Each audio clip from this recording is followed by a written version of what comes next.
ಮಸೀದಿಗಳಲ್ಲಿ ಮಹಿಳೆಯರ ಪ್ರವೇಶಕ್ಕೆ ಇರುವ ನಿರ್ಬಂಧದ ಬಗ್ಗೆ ಸಾರ್ವಜನಿಕ ವಲಯದಲ್ಲಿ ಆಗಾಗ ಚರ್ಚೆಗಳು ಆಗ್ತಲೇ ಇರ್ತವೆ. ಆದರೆ ಇಲ್ಲೊಂದು ಮಸೀದಿ ಇದೆ. ಸುಮಾರು 350 ವರ್ಷಗಳ ಇತಿಹಾಸ ಹೊಂದಿರುವ ಈ ಮಸೀದಿಯಲ್ಲಿ ಮಹಿಳೆಯರಿಗೆ ಮಾತ್ರ ಪ್ರವೇಶ ಉಂಟು. ಪ್ರತಿದಿನ ಇಲ್ಲಿಗೆ ಮಹಿಳೆಯರು ಭೇಟಿ ನೀಡಿ ನಮಾಜ್ ಮಾಡ್ತಾರೆ. ಈ ಮಸೀದಿ ಎಲ್ಲಿದೆ, ಇದನ್ನ ಯಾರು ಯಾವಾಗ ಕಟ್ಟಿಸಿದರು ಎಂಬುದರ ಬಗ್ಗೆ ಈ ವಿಡಿಯೋದಲ್ಲಿ ನಿಮಗೆ ಮಾಹಿತಿ ಕೊಡ್ತೀವಿ. ಅದಕ್ಕೂ ಮೊದಲು ನೀವೇನಾದ್ರೂ ನಮ್ಮ ಚಾನೆಲ್ ಅನ್ನ ಮೊದಲ ಬಾರಿಗೆ ನೋಡ್ತಾ ಇದ್ರೆ ತಪ್ಪದೆ ಸಬ್ಸ್ಕ್ರೈಬ್ ಮಾಡಿ.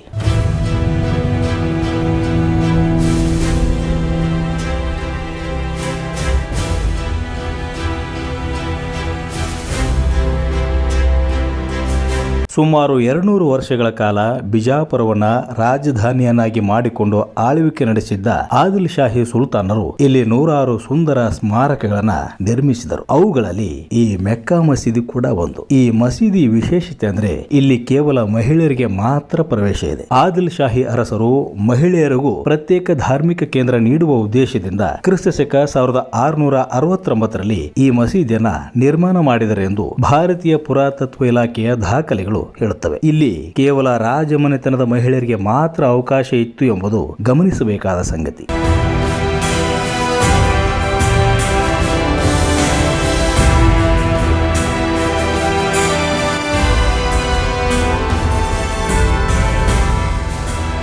ವಿಜಯಪುರ ಬಸ್ ನಿಲ್ದಾಣದಿಂದ ಸುಮಾರು 3 ಕಿಲೋಮೀಟರ್ ದೂರದಲ್ಲಿರುವ ಈ ಮಸೀದಿ ನೋಡಲು ಬಹಳ ಚಿಕ್ಕದಾದರೂ ಸುಂದರವಾಗಿದೆ. ಆದಿಲ್ ಶಾಹಿ ವಾಸ್ತುಶಿಲ್ಪಿಗಳು ಮೆಕ್ಕಾದ ಮಸೀದಿಯ ವಿನ್ಯಾಸ ನುಡಿ ಪ್ರೇರಿತರಾಗಿ ಅದೇ ಶೈಲಿಯಲ್ಲಿ ಸಣ್ಣ ಮಾದರಿಯ ಮಸೀದಿಯನ್ನ ಇಲ್ಲಿ ನಿರ್ಮಿಸಿದರು. ಈ ಮಸೀದಿಯ ಇಟ್ಟಿಗೆಗಳಲ್ಲಿ ಮೆಕ್ಕಾದ ಪವಿತ್ರವನ್ನು ಬಳಸಲಾಗಿದೆ ಎಂದು ಹೇಳಲಾಗುತ್ತದೆ. ಇದೇ ಕಾರಣಕ್ಕೆ ಮಸೀದಿಗೆ ಈ ಹೆಸರು ಬಂದಿದೆ. ಮಸೀದಿಗಳಲ್ಲಿ ಸಾಮಾನ್ಯವಾಗಿ ಕಂಡುಬರುವ ಉಪನ್ಯಾಸ ಕೊಡುವ ವೇದಿಕೆ ಮಿಂಬರ್ ಈ ಮಸೀದಿಯಲ್ಲಿ ಕಂಡುಬರುವುದಿಲ್ಲ. ಹೀಗಾಗಿ ಇದು ಮಹಿಳೆಯರಿಗಾಗಿಯೇ ನಿರ್ಮಿಸಲಾದ ಮಸೀದಿ ಎಂದು ಇತಿಹಾಸಕಾರರು ಹೇಳುತ್ತಾರೆ. ಇಲ್ಲಿ ಸುಮಾರು 200 ಮಹಿಳೆಯರು ನಮಾಜ್ ಮಾಡಲು ಸ್ಥಳಾವಕಾಶ ಇದೆ. ಇದು ಕೇವಲ ಪ್ರಾರ್ಥನೆಗಾಗಿ ಮಾತ್ರವಲ್ಲ, ರಾಜಮನೆತನದ ಮಹಿಳೆಯರು ರಂಜಾನ್, ಈದ್ ಮತ್ತು ಇತರ ಧಾರ್ಮಿಕ ಸಮಾರಂಭಗಳಲ್ಲಿ ಒಟ್ಟಿಗೆ ಸೇರುವ ಸ್ಥಳವಾಗಿತ್ತು.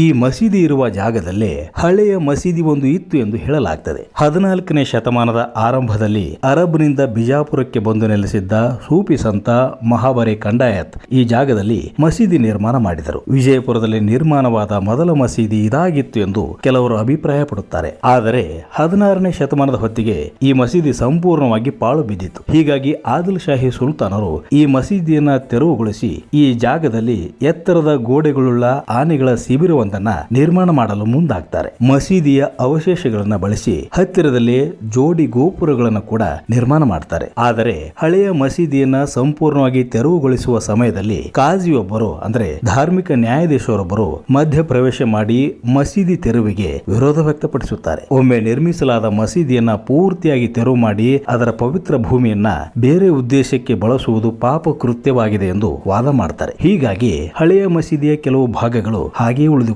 ನಂತರ ಅದೇ ಜಾಗದಲ್ಲಿ ಈಗಿರುವ ಮೆಕ್ಕಾ ಮಸೀದಿಯನ್ನು ನಿರ್ಮಾಣ ಮಾಡಲಾಯಿತು ಎಂದು ಬ್ರಿಟಿಷ್ ಇತಿಹಾಸಕಾರ ಹೆನ್ರಿ ಕಜಿನ್ಸ್ ತಮ್ಮ Bijapur and it's architectural remains ಕೃತಿಯಲ್ಲಿ ಉಲ್ಲೇಖಿಸಿದ್ದಾರೆ.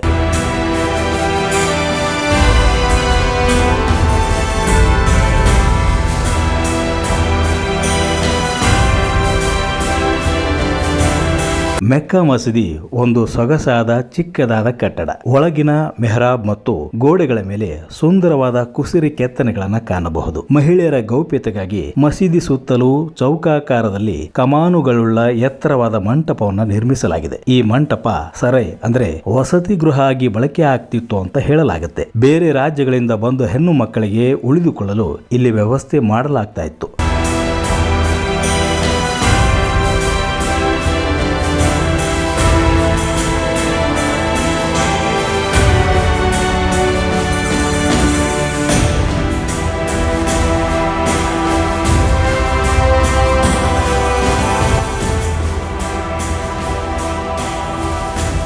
ಮಸೀದಿಯ ಪ್ರಮುಖ ಆಕರ್ಷಣೆ ಅಂದ್ರೆ ಈ ಜೋಡಿ ಮಿನಾರಗಳು. ಇವುಗಳನ್ನ ಯಾವ ಉದ್ದೇಶಕ್ಕೆ ಬಳಸ್ತಾ ಇದ್ರು ಎಂಬುದರ ಬಗ್ಗೆ ನಿಖರವಾದ ಮಾಹಿತಿ ಇಲ್ಲ. ಇಲ್ಲಿದ್ದ ಹಳೆಯ ಮಸೀದಿ ಒಂದರ ಅವಶೇಷಗಳನ್ನ ಬಳಸಿ ಈ ಗೋಪುರಗಳನ್ನ ನಿರ್ಮಿಸಲಾಗಿದೆ. ಮೇಡೋಸ್ ಟೇಲರ್ ಸೇರಿದಂತೆ ಸ್ಥಳೀಯ ಇತಿಹಾಸಕಾರರು ಈ ಜೋಡಿ ಗೋಪುರಗಳನ್ನ ಧಾನ್ಯ ಸಂಗ್ರಹಿಸಲು ಬಳಸಿದ ಗೋದಾಮುಗಳಾಗಿರಬಹುದು ಎಂದು ಅಭಿಪ್ರಾಯಪಟ್ಟಿದ್ದಾರೆ. ಈ ಗೋಪುರಗಳ ಮೇಲೆ ಹೋಗಲು ಒಳಗಡೆ ಮೆಟ್ಟಿಲುಗಳಿವೆ. ಈ ಪ್ರದೇಶದಲ್ಲಿ ಆನೆಗಳನ್ನ ಕಟ್ಟುತ್ತಿದ್ದರಿಂದ ಗೋಪುರಗಳಲ್ಲಿ ಸಂಗ್ರಹಿಸಿದ ಧಾನ್ಯವನ್ನ ಆನೆಗಳ ಆಹಾರಕ್ಕೆ ಬಳಸಲಾಗುತ್ತಿತ್ತು ಎಂದು ಹೇಳಲಾಗುತ್ತದೆ. ಅಲ್ಲದೆ ಇವು ಕೋಟೆಯ ಒಳಭಾಗದಲ್ಲಿ ಇದ್ದಿದ್ದರಿಂದ ಶತ್ರುಗಳು ಮುತ್ತಿಗೆ ಹಾಕಿದ ಸಂದರ್ಭದಲ್ಲಿ ಅಥವಾ ಬರಗಾಲ ಸಂದರ್ಭದಲ್ಲಿ ಆಹಾರ ಸಂಗ್ರಹಣೆಗೆ ಬಳಕೆ ಮಾಡಲಾಗ್ತಾ ಇತ್ತು. ಇನ್ನು ಕೆಲವರು ಈ ಗೋಪುರಗಳು ಮೊದಲಿನಿಂದಲೇ ಕಾವಲು ಗೋಪುರಗಳಾಗಿ ನಿರ್ಮಿಸಲ್ಪಟ್ಟು ನಂತರ ಧಾನ್ಯ ಅಥವಾ ಶಸ್ತ್ರಾಸ್ತ್ರ ಸಂಗ್ರಹಣೆಗೆ ಬಳಸಿರಬಹುದು ಎಂದು ಹೇಳುತ್ತಾರೆ.